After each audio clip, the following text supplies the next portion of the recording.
diciptakan sebaik-baik bentuk dan sebaik-baik makhluk. Manusia itu diciptakan sebaik-baik bentuk, irungnya jelas ya, apa? Ya pendek. Coba kalau irungnya seperti belalai, ya, seperti roga gajah, apa? Misal apa? Irung kali apa? Tutup ya, hidung sama apa? Mulut itu di atas mata di bawah, kan? Perkasa banget menjadi mata. Wis dileri ya di beli kan. Kalau misal mata itu di bawah apa?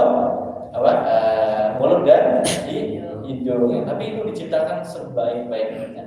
Selain diciptakan sebaik-baik bentuk, ternyata manusia adalah sebaik-baik makhluk.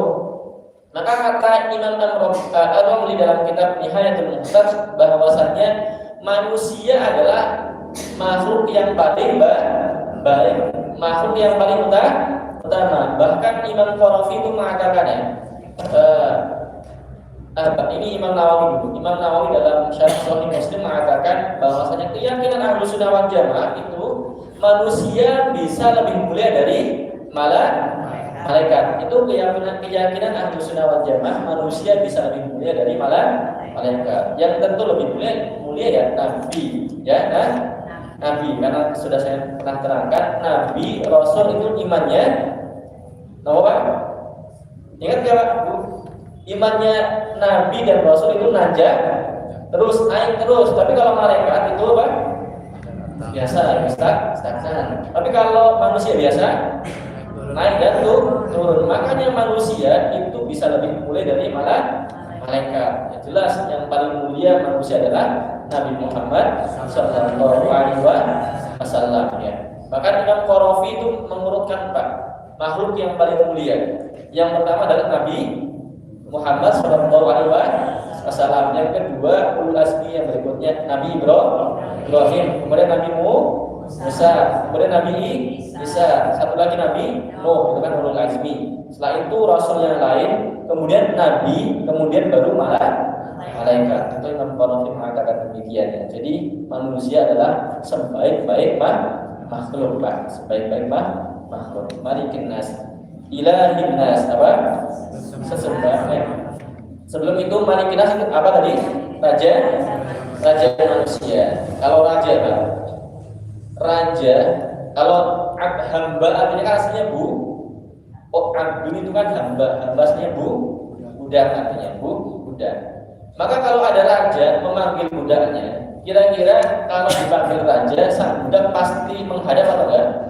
Pasti menghadap, enggak bakalan berani menolak, bisa dibunuh mungkin ya, seperti itu. Begitu juga Pak, Allah adalah raja dari sang raja ya. Allah adalah raja, sedangkan kita adalah hambanya. Maka Pak, kalau kita renungi surat An-Nas ayat yang kedua ini, Malikin Nas, Allah itu raja manusia. Maka mau kapanpun raja memanggil Pak, mau tidak mau, siap tidak siap, pasti kita akan menghadap Allah Subhanahu wa Ta'ala. Itu renungannya, tadaburnya ya.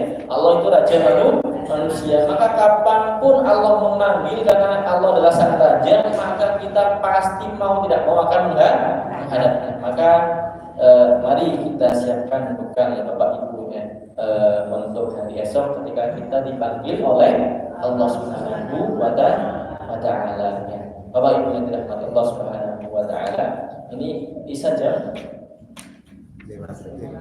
berarti 56 ya, masih ada 10 menit lagi ya. Ya, 10 menit lagi. Maka mari kita persiapkan ya diri ya, haji itu adalah bekal untuk Allah menghadap Allah Subhanahu wa Ta'ala. Meninggal enggak harus kadang sakit juga ya, enggak harus ya, tiba-tiba bisa juga ya.